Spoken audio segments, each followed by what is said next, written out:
여러분 안녕하세요. 안녕하세요. 오늘 또 한 번에 새롭고 흥미진진한 심층 탐구 시간으로 돌아왔습니다. 여러분은 혹시 일상생활에서 이런 경험 해보신 적 있으신가요? 어떤 경험이요? 방금 전까지 손에 들고 있던 스마트폰을 어디에 뒀는지 까먹어서 온 집안을 뒤지거나 하는 거요. 아, 저도 자주 그럽니다. 그렇죠.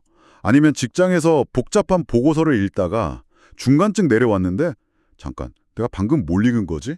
하고 다시 첫 줄로 돌아가야 했던 경험 말입니다. 누구나 한 번쯤 겪는 일이죠. 네, 그리고 학부모님들 중에는 이런 고민을 하시는 분들도 계실 겁니다.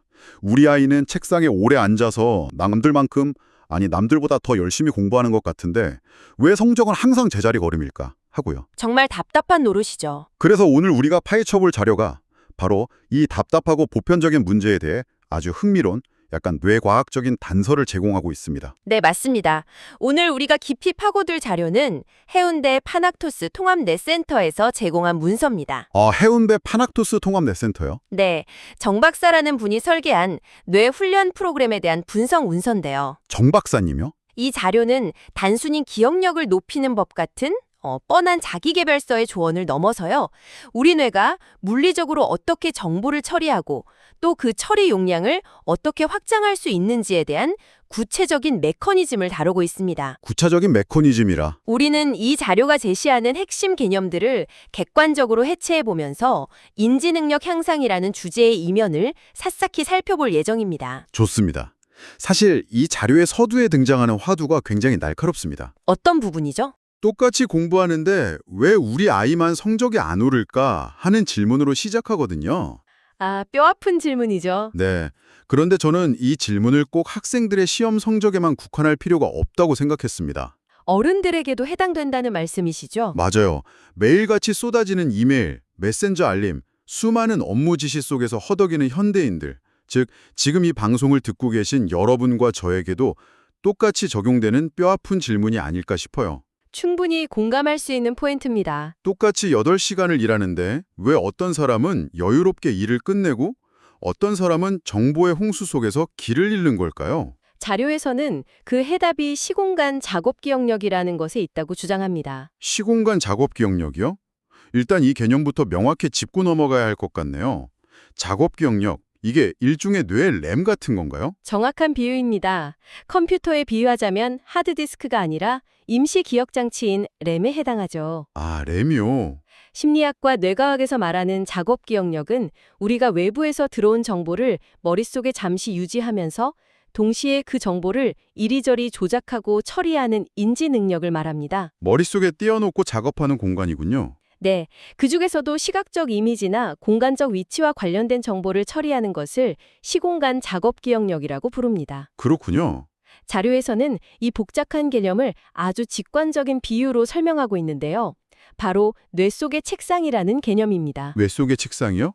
자, 이 부분을 한번 파헤쳐 보죠. 네, 한번 상상해 보시죠. 우리가 사무실에서 일할 때를 상상해 보면 그 책상이 좁으면 서류 하나를 올려놓고 다른 서류를 보려면 원래 있던 서류를 바닥에 내려놔야 하잖아요. 네, 공간이 없으니까요. 이 비유에 따르면 일이나 공부를 효율적으로 잘하는 사람들은 이 뇌 속의 책상이 아주 넓다는 뜻이겠네요. 그렇습니다.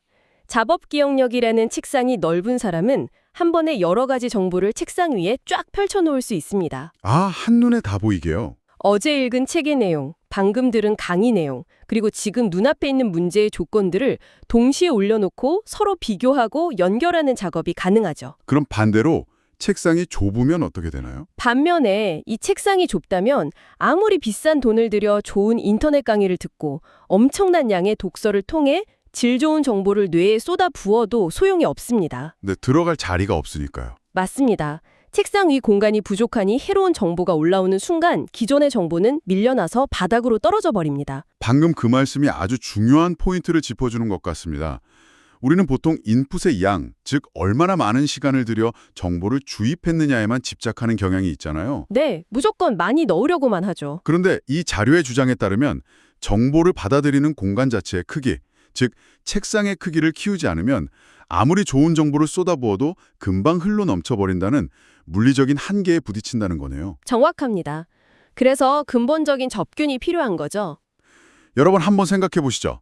여러분의 뇌 속 책상은 지금 얼마나 넓은 상태인가요? 아마 다들 궁금하실 겁니다. 혹시 지금도 수많은 탭을 띄워놓은 인터넷 브라우저처럼 정보 과부하로 인해 끊임없이 무언가를 바닥으로 떨어뜨리고 있지는 않으신가요? 만약 그렇다면 단순히 정보의 양을 줄이는 것만으로는 근본적인 해결이 되지 않습니다. 그럼 어떻게 해야 하나요? 결국 본질적인 과제는 이 좁은 책상을 물리적, 신경학적으로 어떻게 넓힐 것인가 하는 문제입니다. 여기까지는 많은 인지과학자들이 동의하는 바입니다만 오늘 우리가 살펴보는 자료가 흥미로운 점은 그 해결책에 있습니다. 여기서부터 정말 흥미로워집니다. 예, 본격적인 차별점이 나오죠. 보통 뇌 훈련이나 뉴로 피드백이라고 하면 약간 어두운 방에서 편안한 안락이 의자에 기대앉아 눈을 감고 뇌파를 측정하는 장비를 머리에 쓴 채 힐링 음악을 듣는 그런 수동적이고 정적인 이미지가 떠오르거든요. 대부분 그렇게 생각하시죠. 명상하는 느낌으로요. 네, 그런데 자료에서는 그런 방식에 대해 굉장히 비판적인 입장을 취합니다. 그냥 멍하니 바라보거나 쉬는 방식의 훈련은 한계가 있다고 선을 긋고 있어요. 그렇습니다. 한계가 명확하다는 거죠. 그 대신 정 박사님이 제안하는 방식은 완전히 다른 접근이더군요. 네, 그 부분이 기존 접근법과의 명확한 차별점입니다. 자료에서는 이를 과제 기반 뉴로 피드백이라고 명명하고 있습니다. 과제 기반 뉴로 피드백이요? 이름에서도 알 수 있듯이 편안하게 이완된 상태에서 뇌파만 조절하는 것이 아닙니다. 사용자가 뇌를 적극적으로 사용해야 하는 특정한 인지 과제를 수행하는 동시에 뇌파를 훈련한다는 개념입니다. 인지 과제를 하면서 뇌파를 조절한다. 솔직히 말씀드리면 조금 직관적으로 와닿지는 않습니다. 처음 들으면 좀 낯설 수 있죠. 내가 수학 문제를 풀거나 기억력 퍼즐을 맞추는데 집중하고 있는데 어떻게 기계가 뇌파를 조절해 준다는 건가요? 기계가 직접 조작하는 건 아닙니다. 오히려 집중력이 분산되지 않을까요? 기계가 제 뇌에 직접 전기 자극이라도 쏘는 건 아닐 테고요. 아주 예리한 질문입니다. 전기 자극을 쏘는 것이 아니라 우리 뇌의 보상 회로를 이용하는 철저한 피드백 시스템입니다. 보상회로요? 구체적인 원리를 풀어보자면 이렇습니다. 여러분이 복잡한 인지 과제를 수행하고 있을 때 센서가 실시간으로 여러분의 뇌파를 모니터링합니다. 뇌파를 계속 읽고 있는 거군요. 뇌파는 고정되어 있는 것이 아니라 집중도에 따라 매 순간 미세하게 반하죠. 그러다 여러분의 뇌가 그 과제를 수행하기에 가장 이상적이고 효율적인 뇌파 패턴을 만들어내는 바로 그 찰나의 순간에 시스템이 모니터 화면을 밝게 하거나 긍정적인 신호음을 울려서 즉각적인 보상을 주는 겁니다. 아, 일종의 조건 반사 같은 거군요. 맞습니다. 파블로프의 개 실험을 떠올려 보시면 쉽습니다. 종소리 들으면 침 흘리는 그거요? 네, 뇌는 기본적으로 보상을 추구하는 기관이기 때문에 어떤 특정한 상태, 즉 특정 뇌파 상태일 때 긍정적인 피드백이 주어진다는 것을 무의식적으로 학습하게 됩니다. 아, 시각적, 청각적 보상이 주어지는 걸 내가 기억하는 거네요. 그러면 뇌는 그 보상을 더 받기 위해 스스로 그 효율적인 뇌파 상태를 더 자주, 더 길게 유지하려고 신경망을 재조정하게 되는 것이죠. 신경망을 스스로 재조정한다? 자료에서는 이 과정을 근육 운동과 공부를 동시에 하는 뇌의 하이엔드 트레이닝이라고 표현하고 있습니다. 근육 운동과 공부를 동시에 한다니 듣기만 해도 내가 땀을 뻘뻘 흘릴 것 같은 극한의 고강도 훈련이네요. 표현이 참 재밌죠? 헬스장에서 무거운 덤벨을 들고 스쿼트를 하면서 복잡한 암산까지 해내는 모습을 상상하게 됩니다. 정말 그런 수준의 부하가 걸리는 훈련이긴 합니다. 그런데 한편으로는 이런 의문도 듭니다. 굳이 이렇게 힘들게 두 가지를 동시에 해야 할 이유가 있을까요? 굳이 동시에 해야 하느냐? 그냥 편하게 뇌파를 안정화시키는 훈련을 먼저 하고 나중에 공부나 업무를 따로 하면 안 되는 걸까요? 그게 바로 전이 효과의 문제입니다. 영어로는 트랜스퍼 이펙트라고 하죠. 전이 효과요? 많은 연구에서 지적하듯이 뇌를 이완시키고 멍 때리는 상태에서 안정적인 뇌파를 만드는 데 성공했다고 하더라도 막상 스트레스가 가득한 현실의 시험장이나 치열한 회의실에 들어가면 어떻게 되죠? 그 안정된 뇌파 상태가 유지되지 않는 경우가 많습니다. 실전과 훈련에 괴리가 생기는 것이죠. 아, 실전에서는 긴장하니까 도루묵이 되는 거군요. 따라서 자료에서 주장하는 과제 기반 뉴로 피드백의 핵심 논리는 우리가 뇌를 가장 명렬하게 써야 하는 실전 상황과 똑같은 환경에 부하를 뇌에 걸어놓은 상태에서 뇌파를 조절하는 법을 체화시켜야만 한다는 겁니다. 실제 인지 과제를 주면서요? 그래야만 실제 일상에서도 그 능력을 온전히 발휘할 수 있다는 것입니다. 이해가 갑니다. 평온한 호수에서 수영하는 법을 배웠다고 해서 거친 파도가 치는 바다에서 살아남을 수 있는 건 아니라는 말씀이군요. 정확한 비유입니다. 그렇다면 여기서 우리가 반드시 짚고 넘어가야 할 아주 중요한 데이터가 하나 있습니다. 데이터 이야기로 넘어가 보죠. 이 모든 이론이 그럴듯하게 들리긴 하지만 과학적인 근거가 뒷받침되지 않으면 그냥 좋은 아이디어에 불과하잖아요. 물론입니다. 과학적 검증이 필수적이죠. 자료에 따르면 2017년에 정 박사님이 이 과제 기반 유로 피드백에 대한 연구를 진행했고 의미 있는 결과를 도출했다고 합니다. 이 데이터가 말하는 바가 정확히 무엇인가요? 해야 할 점은 이 연구의 핵심이 이 훈련법이 실제로 시공간 작업 기억력을 향상시키느냐를 통계적으로 입증하는 데 있었다는 겁니다. 통계적인 입증이요? 인지 과제와 뉴로 피드백을 결합한 훈련을 진행한 참가자들의 데이터를 분석한 결과 훈련 전과 비교해 작업 기억력의 용량이 유의미하게 커진 것이 확인되었습니다. 용량이 실제로 커졌군요. 즉, 앞서 우리가 비유했던 뇌 속의 책상이 물리적으로 넓어지는 효과를 데이터로 보여준 것이죠. 와, 책상이 진짜 넓어진 거네요. 하지만 이 연구에서 우리가 더욱 주목해야 할 풍미로운 대목은 따로 있습니다.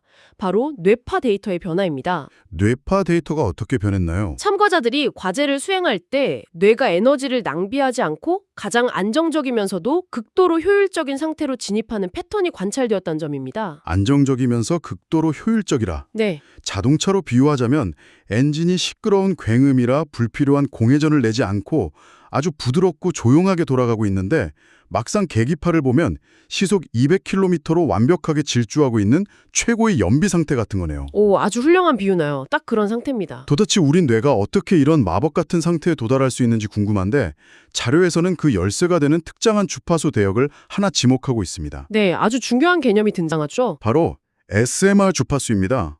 이름부터가 뭔가 전문가의 냄새가 나는데 이 SMR 주파수라는 게 도대체 무엇입니까? 우리가 흔히 듣는 뇌파의 종류들이 있죠. 수면 상태일 때의 델타파, 졸릴 때의 세타파, 편안하게 쉴 때의 알파파, 스트레스를 받거나 흥분할 때의 하이베타파 등등요. 네, 알파파나 베타파는 많이 들어봤어요. 그중 SMR 즉 감각운동파 주파수는 대략 12Hz에서 15Hz 사이의 대역을 가리킵니다. 12에서 15Hz요?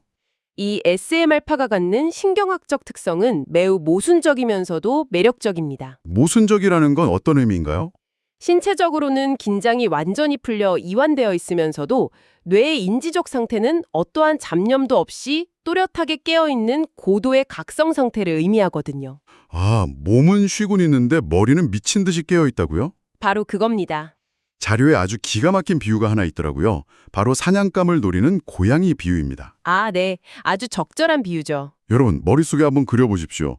쥐구멍 앞에 엎드려 있는 고양이의 몸은 웅크린 채로 아주 차분하고 고요합니다. 네.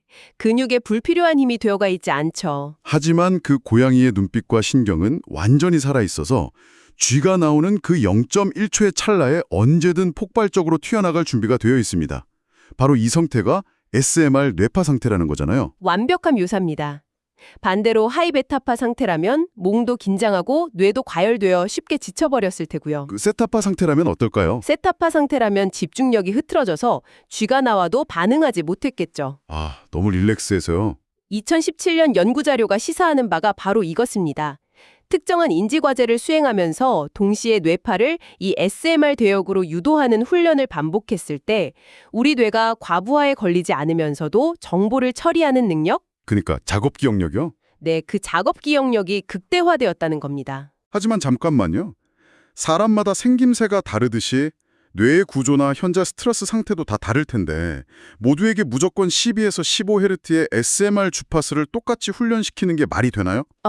아주 예리한 지적이십니다. 어떤 사람은 이미 SMR파가 충분할 수도 있고 어떤 사람은 다른 주파수의 조절이 먼저 필요할 수도 있잖아요. 지적하신 부분이 바로 이 분야에서 가장 흔히 저지르는 오류이자 자료에서도 각별히 주의를 당부하고 있는 핵심 포인트입니다. 역시 일괄적인 적용은 위험하군요. 자료의 주장에 따르면 천편일률적인 뇌파 훈련은 오히려 부작용을 낳을 수 있습니다. 모든 사람의 뇌는 고유한 지문과 같고 그날그날의 신경생리학적 상태가 다르기 때문이죠. 지문처럼 다 다르다. 따라서 프로그램이 실질적인 효과를 거두려면 훈련에 앞서 개인의 현재 뇌파 밸런스를 아주 정밀하게 측정해야 하며 그 데이터에 기반하여 개인에게 완벽하게 맞춰진 맞춤형 훈련 프로토콜을 설계하는 것이 필수적이라고 명시하고 있습니다. 맞춤형 훈련 프로토콜이 필수적이다. 기성복을 대충 걸쳐 입는 것과 내 몸의 구석구석 치수를 재서 만든 맞춤 정장을 입었을 때의 퍼포먼스가 하늘과 땅 차이인 것과 같은 이치입니다. 핏이 완전히 다르니까요. 그래서 이 모든 과학적 원리와 개인화된 훈련 방식이 우리에게 시사하는 바가 무엇일까요? 처음 방송을 시작할 때 우리 아이 성적이 왜 안 오를까 하는 질문으로 출발했기 때문에 네, 입시용 도구로 오해하실 수도 있죠. 맞아요. 이 프로그램이 마치 수험생들의 성적을 단기간에 끌어올리기 위한 입시용 도구처럼 들리셨을 수도 있습니다. 그런데 자료의 후반부로 보면 이 훈련의 목적이 단지 다음 학기 중간고사를 잘 보기 위한 것이 아님을 분명히 하고 있습니다. 적용 범위가 스케일이 확 커지더라고요. 그렇습니다. 이 자료가 궁극적으로 바라보고 있는 타임라인은 훨씬 깁니다. 이것을 더 큰 관점에서 연결해보면 더 큰 관점에서요? 시공간 작업 기억력이라는 것은 단순히 교과서를 외우는 데 필요한 능력이 아니라 인간이 평생에 걸쳐 자아를 유지하고 독립적인 일상생활을 영위하는 데 필요한 가장 기초적인 인지 인프라입니다. 인지 인프라? 자료는 이 프레임워크가 뇌가 한창 팽창하고 발달하는 시기의 청소년들에게는 학생 능력과 문제 해결력을 극대화하는 도구가 되지만 성인들에게는요? 성인들에게는 과도한 정보 처리로 인한 뇌의 피로도를 낮추고 업무 효율을 높이는 무기가 되며 나아가 뇌의 노화가 본격화되는 노년층에게는 치매 예방과 인지기능 저하를 방어하는 강력한 방패가 될 수 있다고 주장합니다. 20년 뒤의 뇌 건강을 오늘부터 준비한다는 자료 속 문구가 참 인상 깊었습니다. 우리가 보통 노후 준비라고 하면 주식이나 연금 같은 재정적인 투자, 혹은 혈압이나 관절 같은 육체적인 건강만 주로 생각하잖아요. 그렇죠. 뇌 건강은 눈에 바로 안 보이니까요. 그런데 정작 나의 기억, 나의 판단력, 내가 사랑하는 사람들의 얼굴을 인식할 수 있는 뇌의 건강을 위한 인지적 투자는 너무 등한시해 온 것이 아닌가 하는 반성이 듭니다. 많은 분들이 공감하실 겁니다. 평생 파트너인 내 뇌의 책상이 좁아지지 않도록 꾸준히 관리하는 것의 중요성을 새삼 깨닫게 되네요. 참고로 오늘 우리가 분석한 이 과제 기반 유로 피드백 프레임워크와 관련된 각종 논문 기반의 데이터들은 앞서 언급했던 해운대 파낙토스 통합 뇌센터의 자료를 바탕으로 구성되어 있다는 점을 다시 한번 명확히 밝혀둡니다. 네, 오늘 우리는 길지 않은 문서를 통해 꽤나 깊고 복잡한 인지과학의 세계를 들여다보았습니다. 방대한 내용이었지만 뇌의 메커니즘을 이해하는 데 아주 유용한 틀을 제공했다고 봅니다. 오늘 심층탐구에서 다룬 핵심을 짧게 요약해 볼까요? 네, 우선 우리가 어떤 정보를 성공적으로 처리하려면 시공간 작업 기억력이라는 뇌 속의 가상 책상이 충분히 넓어야 한다는 물리적 전제 조건을 확인했습니다. 그리고 그 책상을 좁게 만드는 요인들을 극복하기 위해 단순히 눈을 감고 쉬는 것이 아니라 실제 인지 과제를 수행하면서 뇌파를 조절하는 능동적인 과제 기반 뉴로 피드백 훈련이 필요하다는 자료의 주장을 살펴보았죠. 맞습니다. 또한 우리 뇌를 공회전 없이 가장 효율적이고 날카로운 상태로 만들어주는 마법의 주파수 대역, 이른바 사냥감을 노리는 고양이와 같은 SMR 주파수의 중요성을 배웠고요. 12에서 15Hz 사이의 대역이죠. 네, 이 모든 과정은 반드시 개인의 뇌파 특성에 맞춘 맞춤형 프로토콜로 진행되어야 한다는 점도 잊지 말아야겠습니다. 모두에게 똑같은 처방은 없다는 것 명심해야겠습니다. 자, 여러분. 오늘 우리가 살펴본 이 첨단 뇌파 훈련과 인지 최적화의 세계를 듣고 나니 여기서 한 걸음 더 나아가 조금은 도발적이고 오싹한 상상을 하나 해보고 싶어집니다. 어떤 상상이죠? 오늘 자료에 따르면 뇌파를 통제하고 특정 주파수를 유도하는 것이 우리의 정보 처리 능력을 엄청나게 끌어올릴 수 있다고 하죠. 그렇다면 상상해 보십시오. 머지않은 미래에 이 기술이 스마트워치나 무선 이어폰처럼 작아져서 언제 어디서나 차고 다닐 수 있게요? 네, 우리가 24시간 내내 실시간으로 뇌파를 모니터링하고 필요할 때마다 자동으로 SMR 주파수를 유도하는 기계를 일상적으로 쓰게 된다면 어떻게 될까요? 기술 발전 속도를 보면 먼 미래의 일도 아니겠네요. 우리는 창밖을 몽환히 바라보며 공상에 잠기는 그 자연스러운 휴식의 시간조차 비효율적이고 낭비되는 뇌파 상태로 엄격하게 규정하고 깨어있는 모든 순간의 뇌파를 통제하고 최적화해야만 직장과 학교에서 살아남을 수 있다는 무서운 강박에 빠지게 될까요? 일종의 통제 사회처럼요? 아니면 마침내 정보 처리라는 생물학적 한계를 아득히 뛰어넘어 지금까지와는 완전히 다른 지적 능력을 갖춘 새로운 인류가 될까요?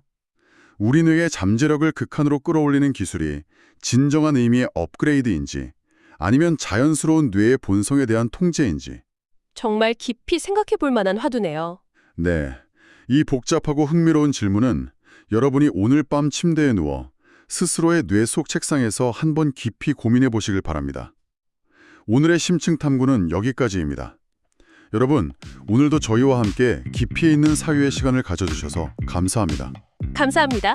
지치지 않고 넓게 쓰일 여러분의 건강한 뇌 속 책상을 응원하며 우리는 다음 시간에 또 다른 흥미로운 자료와 함께 돌아오겠습니다. 안녕히 계세요. 안녕히 계세요.